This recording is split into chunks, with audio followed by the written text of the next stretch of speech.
দেখো শাড়িটা অনেক সুন্দর না? ওয়াও, আমার না খুব পছন্দ হয়েছে। শাড়িটা আমাকে কিনে দিবা? হ্যাঁ, দেখতে তো সুন্দর লাগতেছে, কিন্তু অনেক দামি হবে। পরের মাসে কিনে দেবো না স্যালারি পেয়ে। ততদিনে তো অন্য কেউ নিয়ে যাব। আচ্ছা থাক, বাদ দাও, পরে নেবো, চলো।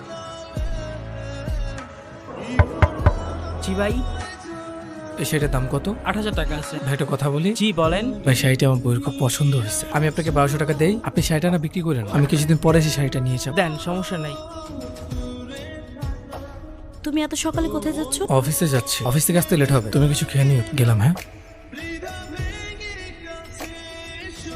এই দাঁড়াও, কি শুরু করছো তুমি? টাইম দেখছো কয়টা বাজে? প্রত্যেকটা দিন দেরি করে বাসা আসতেছো, আবার সকালবেলা উঠে তুমি চলে যাও। ওই যে আমার ব্যাগের মধ্যে ল্যাপটপটা আছে, ল্যাপটপে রেখে আসো। এগুলা করার জন্যই তো আমি আসি, তাই না?